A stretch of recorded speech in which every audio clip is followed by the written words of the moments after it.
Warm welcome back and into our next session, Financing Deep Tech Innovation. I'd like to introduce our guests onto the stage.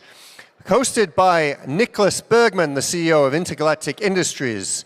We also have Francesca Bria, the president of CDP Venture Capital, and Hermann Hauser, the co-founder of Amadeus Capital and the EIC Fund. Thank you very much, Niklas.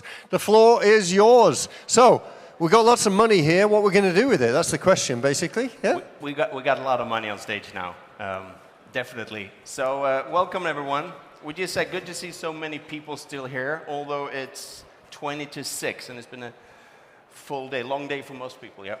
So, yes, welcome. We're going to discuss deep tech investing and how to do it, actually, and what's the repercussion for Europe and all that.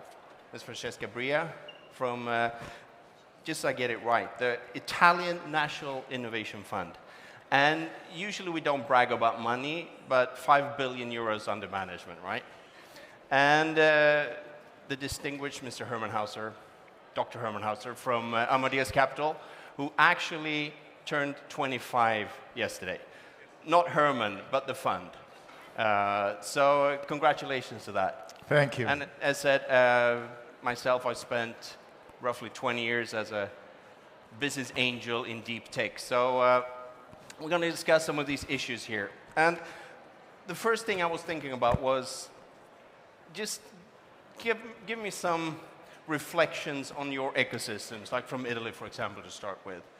Deep tech, innovation, what's happening in your part of the world? Okay, so good afternoon, Brussels. It's really great to see people still here. I think from the Italian ecosystem, I'm going to give you some good news, I would say, because we are seeing we are, as a fund, infrastructuring, let's say, the Italian ecosystem and the market.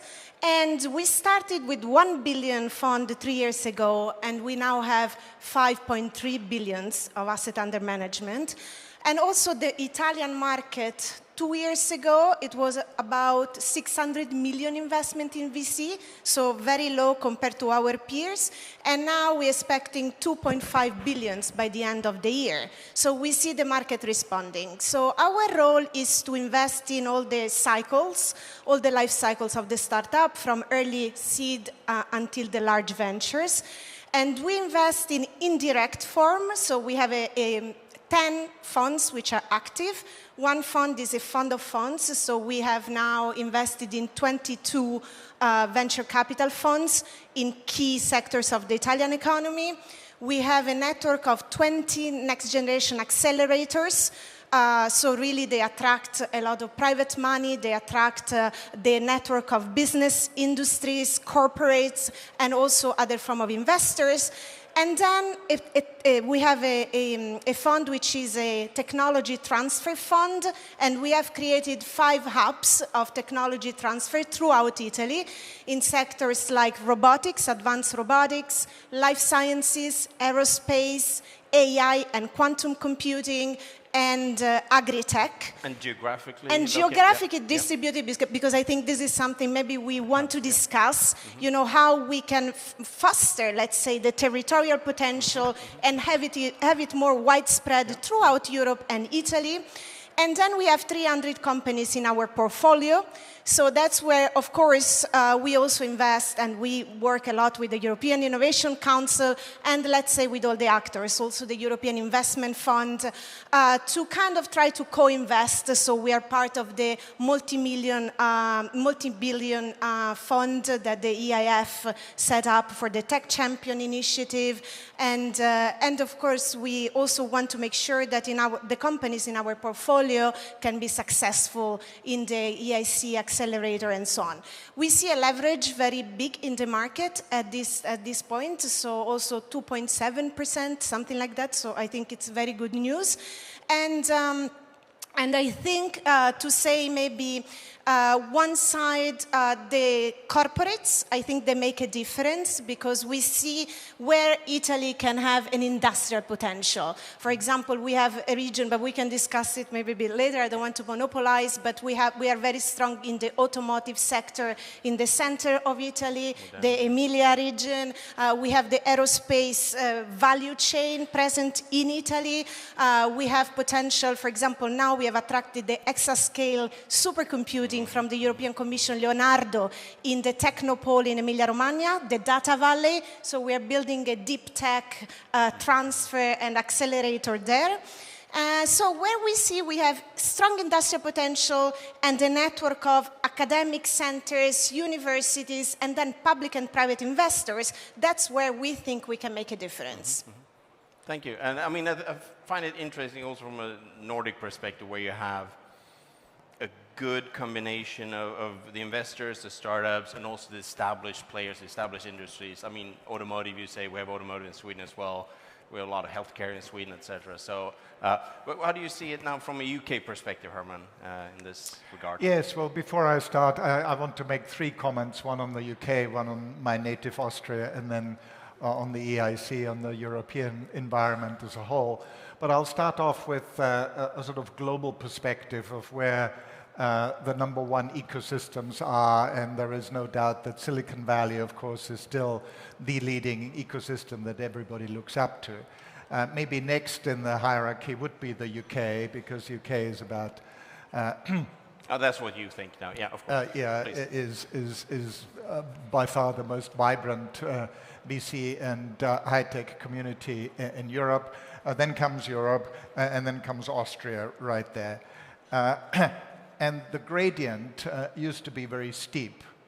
The order is still the same. Silicon Valley is still up there. The UK is still ahead of Europe. But the gradient has become a lot shallower. And even Austria now has 3 unicorns. So things are developing in the right way.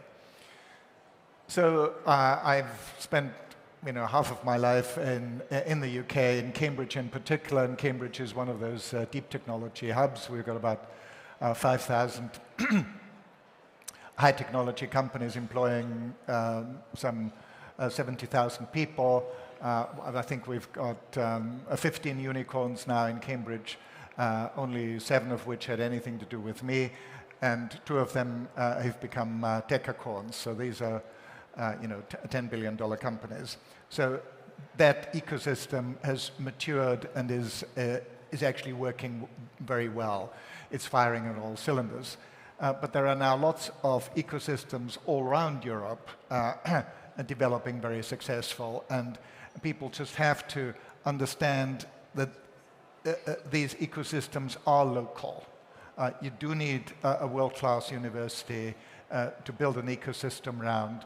You do need to have the VC community, the lawyers, the accountants that know how to deal with companies that won't have profits for a long time, where the overriding accounting principle is cash. You don't get into trouble because you're making losses. You get into trouble if you run out of cash. So, understanding the importance of cash above anything else is something that these ecosystems have to learn. Last but not least, a few words on my native Austria. I've been running a summer school in my native Tyrol, in the mountains, in a wonderful place called Wattens near Innsbruck. I've been running it for 8 years now. When my cousin told me, you need to do something in Austria, it's really happening, I said, Jussi, there is nothing happening in Austria. There's no chance, but he wouldn't let go. So I said, I will do one thing. I'll take the summer school program that I have participated in for 15 years in Cambridge. I use that Cambridge model with the Cambridge team. I will run it in the Tyrol. I will prove to you that there are no interesting deals, and then you leave me alone. The first year we had 15 fantastic deals, just as good as the deals that we had in the UK, which showed to me that if you make an effort, these deals come out of the woodwork. And the 8 years that we've now run the summer school at has produced alumni and companies that have raised over 200 million euros. So guys, if Austria can do it, you can do it. That's a good one, yeah. And also, I mean, to say, yeah, thanks, Herman. I worth an applaud, right? Yeah, of course, for Austria. But also, I mean, you say you collect unicorns then. 7 is a good start. Unfortunately, I've been collecting unicorns in the opposite way, saying no to them very early on. So we can talk about that later. But I get just a reflection. I said no to Spotify, so you are in good company. I said no to Spotify earlier than you did, I can say. But anyway, Right. but what's interesting, You I can see from the ecosystem is that all these startups, the successful ones, I see quite a lot of these entrepreneurs that are cashing in, doing something else, starting funds, doing their own investments, and actually moving from a lot of gaming, software, IT-centered stuff to more deep tech, sustainability, impact investing. I can see that a lot in the Nordics. Is that something you've seen as well? Well, I think there is an imperative, the one of decarbonizing the economy and the value chains, making them more resilient and obviously digitalizing. And I think, I mean, this is not by chance that the first kind of real Europe investment plan, the Next Generation EU, has these clear priorities: digitization, the green transition, and also doing that with social cohesion. So making sure that you have an impact and a return that's also good for society. I think we also, as a fund, run transversal priorities, as we say. One is sustainability. The other one is to shorten the divides, territorial divides, but also, for example, gender divides. So we are making sure that we have women founders and that on the investor side, also the key teams have women investing, and that this is more balanced in society. And I think the deep tech is, just the European agency for the energy agency said we need 65% of the clean technologies we need to have 70% of CO2 reductions are present, but they're still in the lab. So this is one example where we need to get the key technologies, the key disruptive technologies out, so there is a financing gap there, but also a need to translate those products, those technologies out there in society. And I think that's why today we have a much more assertive industrial policy in Europe and a much more strategic Europe. And that's, of course, having to do also with quantum, with microprocessors, with photonics, with green hydrogen, with batteries, with the key kind of technologies that are empowering the value chains of the future. And I think that's where Europe wants to compete, to be leading again. I think in green innovation as priority, but to get to green innovation, you need all these different components. And I think that's why deep tech, I think it's an imperative, both coming from the industries that need to, the big companies, yeah? They need to understand how this is done, to decarbonize, to get more innovative. And also for broadly, I think that venture capital is perceived as a key part of a broader economic and industrial policy and strategy. And I don't think this was the case a few years ago. So I see these big changes on one side, and maybe this is the global scenarios that we're seeing also.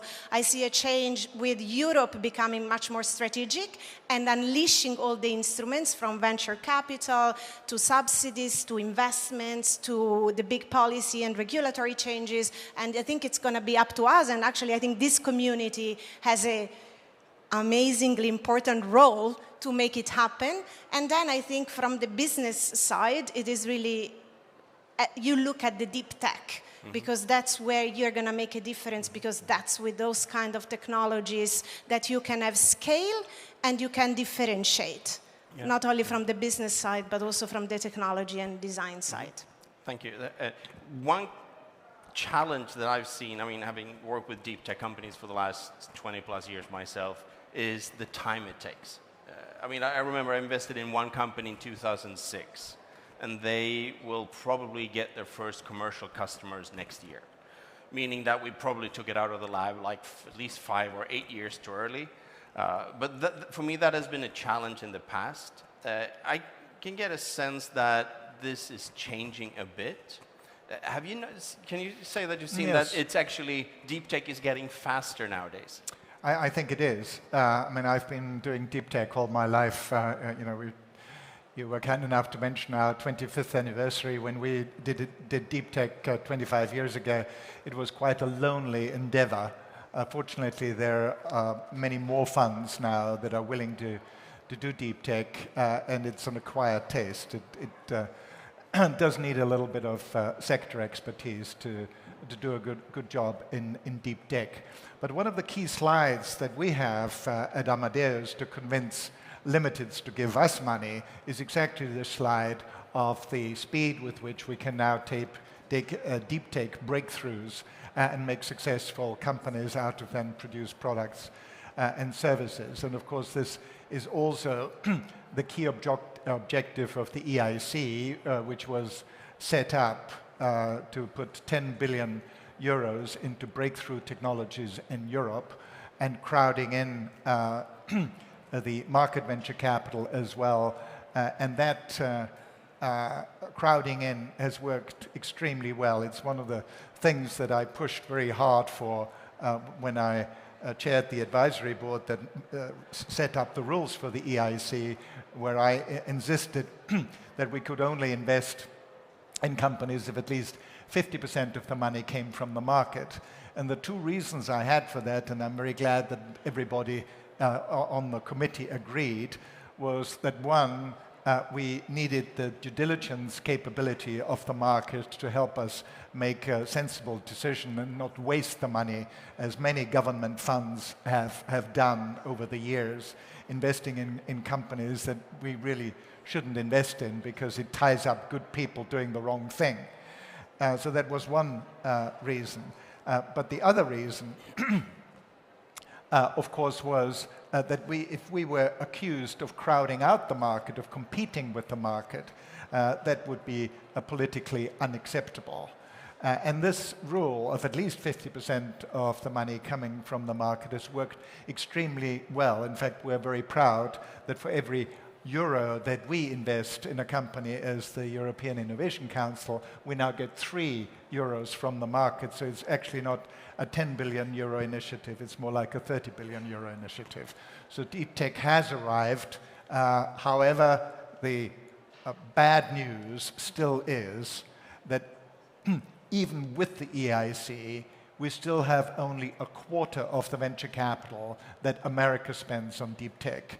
And the same thing is true for China, not just for the venture capital, but for the government intervention that we see in China, which is even larger in terms of the amount that goes into deep tech than all the venture capital companies in the US. So we still have a lot of work to do.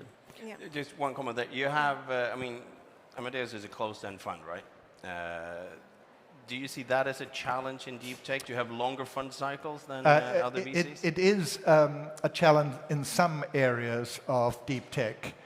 Materials investments normally take longer than 10 years, and drug development takes longer than years. So there are some life science funds now that get 15-year periods, but it's still very much the exception. Yeah. Most of deep tech, though, can be done with a 10-year closed-end fund, and let's not forget there are always extensions. So if you actually look at how long these funds last, we recently finally had a fantastic exit at 2 billion euros, and that company had been in our fund for 18 years. Yep. So you do. I'm looking forward to that for my 16-year-old company then, of course. But I mean, for you, you also have a fund-of-fund part. Yeah. How do you see that with longer fund cycles? I totally agree. Well, I think it's encouraging to see 25% of VC investments in the EU being deep tech, and I think this shows a trend that is important. I agree. I think there is this question of, okay, it's slower to get to do a first round or to get to the market, but then it can scale much quicker. Mm-hmm. It can have a return on investment that's bigger, and then I think and so it pays off. So it has an operational leverage which is really big, and you can create a lot of value there. So I think this makes difference. I would say we are also trying to create vertical tech transfer funds that are very close to the research centers where we see excellent capabilities. And this is something we're trying to do throughout. So we have now 5, and we're aiming to build 20 deep tech funds in Italy. And I think also what definitely governments can do with regulation, for example, in the innovation strategy, there is the sandbox regulatory environments. This is pretty good because you can speed up the testing and the validation of specific technologies. Think about, driverless cars or drones or even new type of technologies that unleash in the market. You have to test how they work. Even with AI and specific type of AIs, you need to do that. And I think Europe has this. We have to really understand not only the capacity, for example, the type of Fraunhofer networks that we have of advanced research that we are trying to replicate throughout Europe, with a program like Horizon Europe that has invested 100 billion in fundamental research and also research and innovation, and our industrial capabilities and strengths. So these are all very important, with 26% of STEM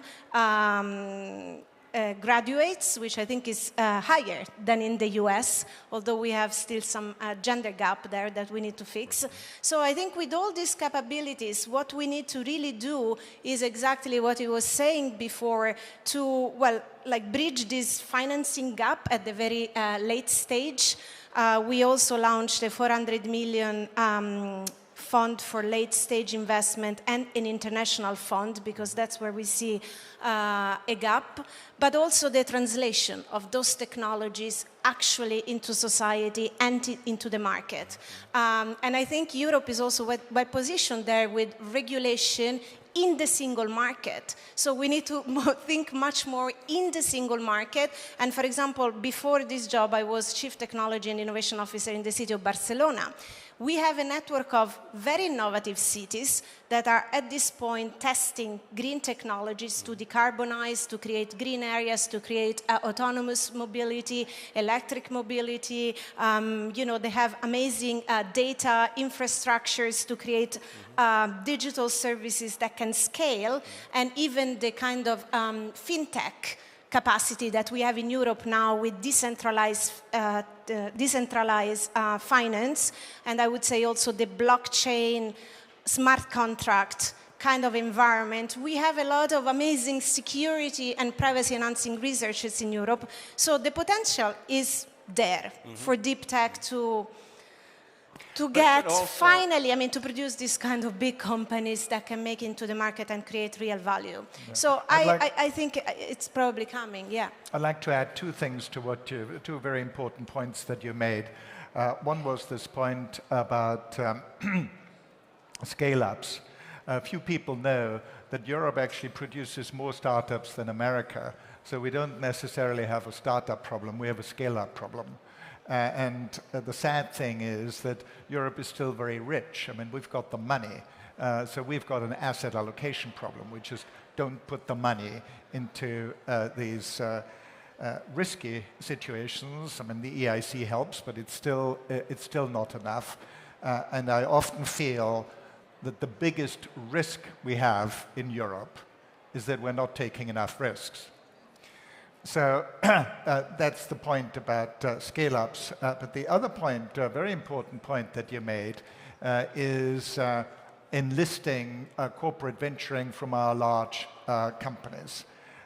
We do it in order to have a really successful ecosystem that produces not just innovative products and services, but also gets them into the market at scale. You do need the cooperation of large companies, and corporate venturing is the right way to do this, to get the expertise of large companies to inform the startups and the smaller companies of the really important problems that they need to have solved, and also provide access to market, because they normally have distribution networks that, of course, are much superior to startups. But how do we do it? Say you want European investors to take more risk. I mean, for good reasons, European VCs in the past decade or so has been focusing a lot on IT software because there's been some amazing returns available there. But how do you get those European VCs to be more curious and more interested, invest more in deep tech? Because it's, I mean, in my opinion, it's fundamentally different to do SaaS companies or do material science or whatever it is, because it's two different worlds. Well, unfortunately... Are they equipped for that? Yes, fortunately, the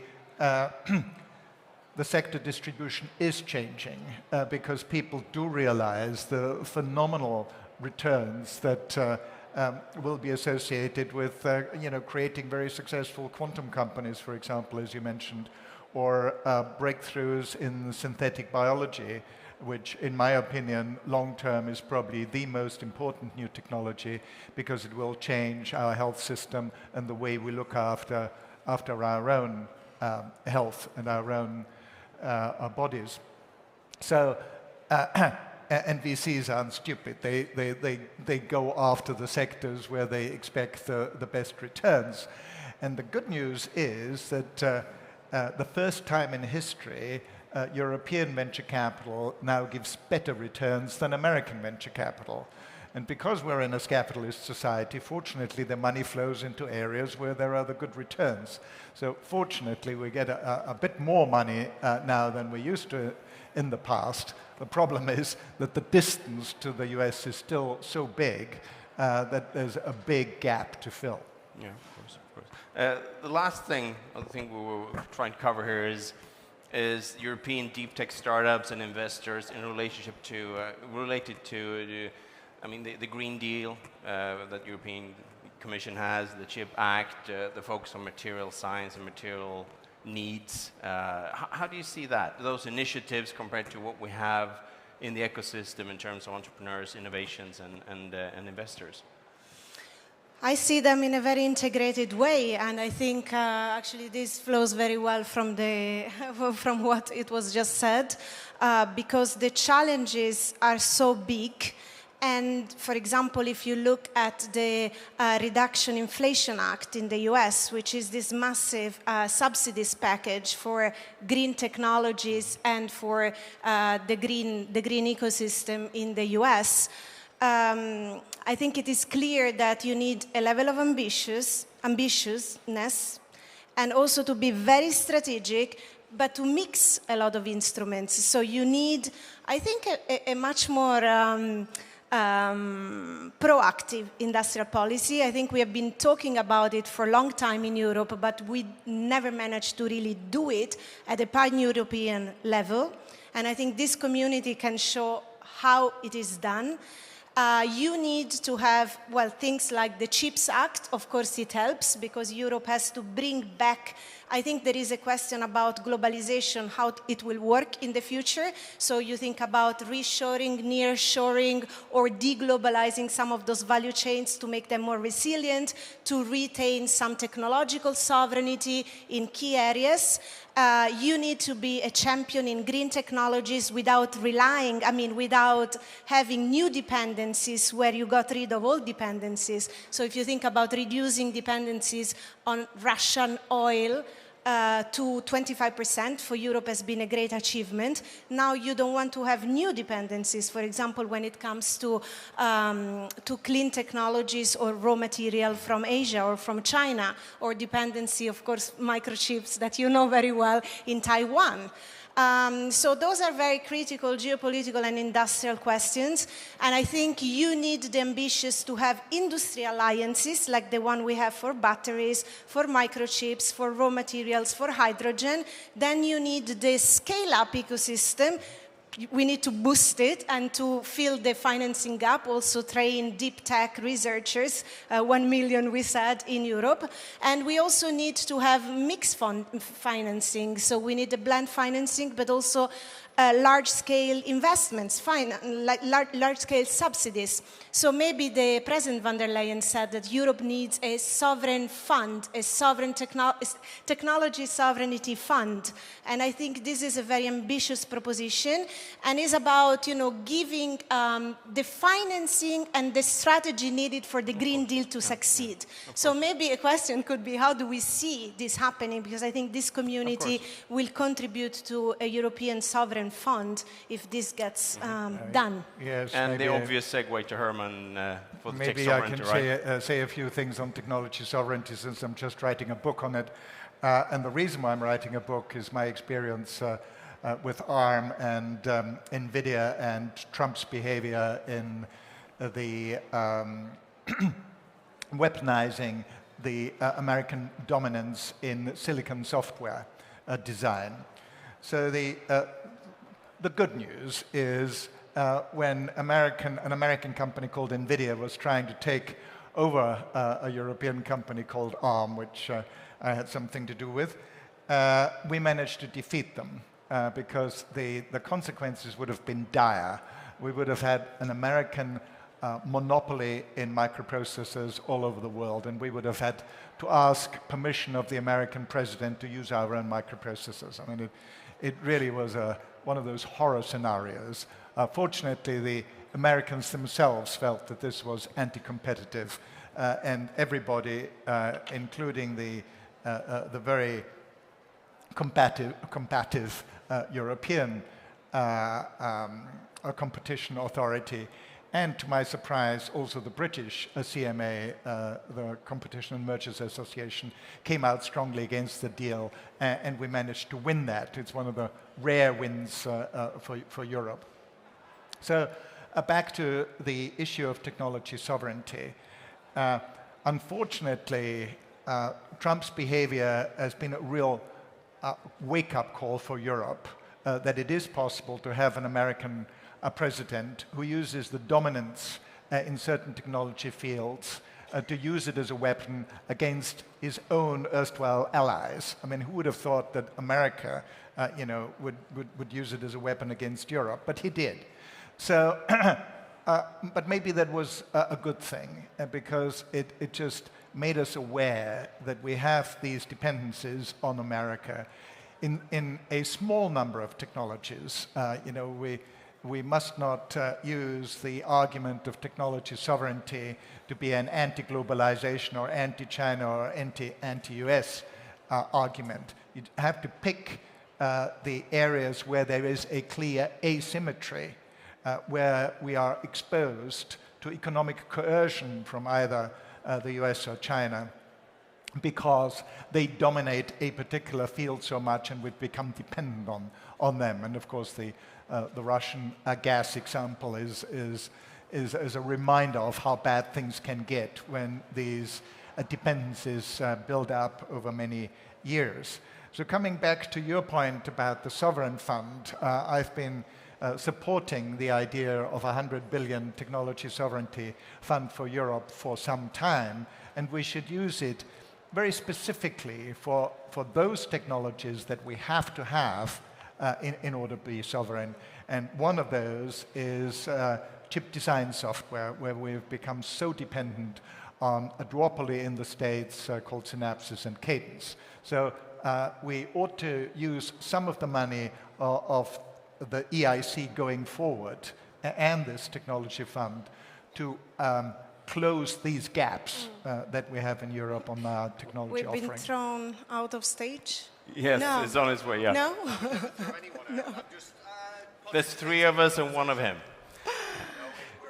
No, But yeah, we're out of time. can I say just a final word? Because I think this is very inspiring, this idea that Europe can do it. And I want to underline the fact that Europe until now has been seen just as a super regulatory power in the digital age. But we are saying this is very good, but we also need to compete at scientific and technology level with the ambition of where we can do it and have the ecosystem ready to really put those technologies in society, doing with European democracy and European values. Yes, so of at course. the end, if we do it this way, I think that's going to be also for the public interest and for the benefit. I think so. I mean, Of society. the democracy, the values, freedom of speech and all that, combined with the world-class research, the experience established, high-quality, large corporations, startup ecosystem, the innovators, and the entrepreneurs. I think that is a very promising combination of skills, I think, that we can see in Europe in the future. So, Herman Hauser, thank you very much. Francesca Bria, thank you very much. Thank you. Big round of applause, especially as well to Nicholas. Thank you very much. Fascinating discussions.